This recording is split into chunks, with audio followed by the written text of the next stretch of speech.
उत्तर प्रदेश में बीजेपी की हार से नुकसान का नतीजा यह है कि इस बार बीजेपी के पास केंद्र में बहुमत नहीं है। लोकसभा चुनाव में भारतीय जनता पार्टी ने पिछले 10 साल का सबसे खराब प्रदर्शन उत्तर प्रदेश में किया है। यहां न सिर्फ सीटों में भारी नुकसान हुआ है, बल्कि वोट शेयर भी काफी गिर गया। अब बड़ा सवाल यह है, क्या बीजेपी इस बेहद खराब प्रदर्शन की जिम्मेदारी किसके सर पर मढ़ी जाएगी? देखिए इस रिपोर्ट में।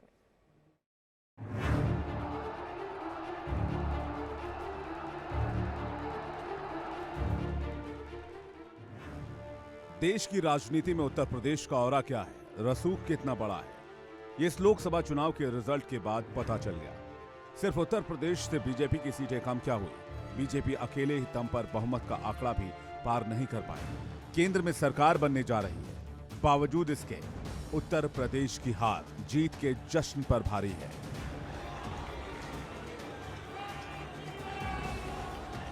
इसलिए कहते हैं कि केंद्र की सत्ता का रास्ता यूपी से होकर जाता है।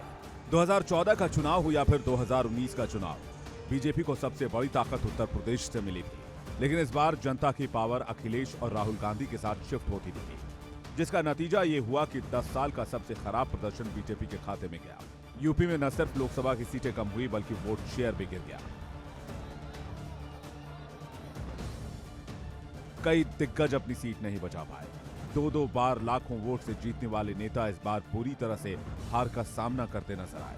वहीं उत्तर प्रदेश में रसातल में पहुंच चुकी कांग्रेस को रिवाइवल मिला, तो समाजवादी पार्टी प्रदेश की सबसे बड़ी पार्टी बनकर उभरी।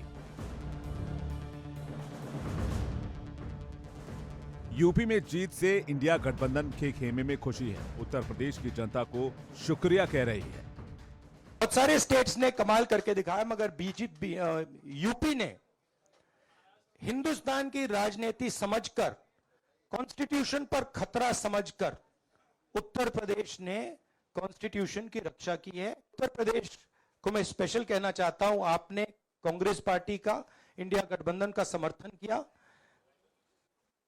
बहुत बहुत धन्यवाद। समाजवादी पार्टी ने उत्तर प्रदेश में समाजवादियों का लक्ष्य था कि भारतीय जनता पार्टी को रोकें, उसमें मैं जनता का धन्यवाद देता हूं।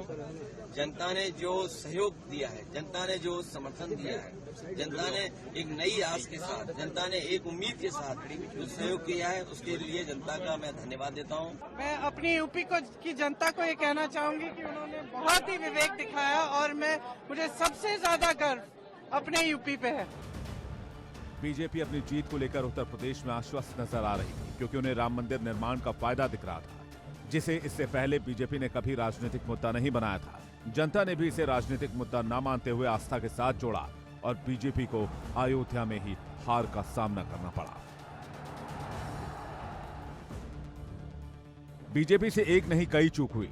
जानकार बताते हैं कि टिकट वितरण से लेकर जातिगत समीकरण साधने में इंडिया गठबंधन को कमतर आंकने की, या यूं कहें कि बीजेपी ओवर कॉन्फिडेंट हो गई, जिसका खामियाजा भुगतना पड़ा। उत्तर प्रदेश में सबसे ज्यादा लोगों को ये ओवर कॉन्फिडेंस था, ये महसूस करते थे कि हम तो जीत ही गए। और भी कई कारण हैं, लेकिन उसमें सबसे बड़ा कारण यही है कि अति आत्मविश्वास की वजह से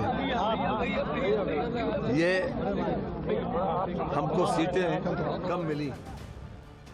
बीएसपी, जिसे बीजेपी अपना प्लस पॉइंट मान रही थी, उसने भी बीजेपी को गच्चा दे दिया। वो इस बार कांग्रेस और सपा का वोट नहीं काट पाई, जिसका सबसे ज्यादा नुकसान सीटों के रूप में बीजेपी को हुआ। बसपा का वोटर इस बार कांग्रेस और समाजवादी पार्टी में शिफ्ट हो गया।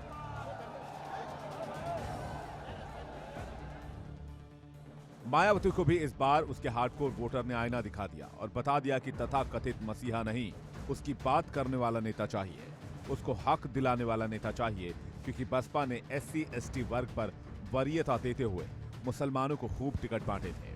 लेकिन मायावती को ना तो मुसलमानों का वोट मिला और ना ही SC/ST का, इसलिए बसपा के खाते में एक भी सीट नहीं गई और ना ही वो कांग्रेस और सपा का वोट काट पाई, जिसका अप्रत्यक्ष रूप से बीजेपी को नुकसान हुआ।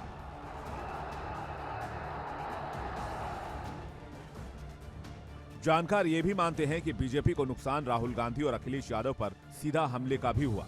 2014 और 2019 में जिस तरह विपक्षी पार्टियों ने मोदी पर सीधे अटैक किए थे, ठीक उसी तरह से उत्तर प्रदेश की रैलियों में अखिलेश और राहुल को शहजादा कहा गया, जबकि विपक्ष ने इस बार मोदी पर सीधा हमला करने के बजाय संविधान और लोकतंत्र को खतरे में बताया।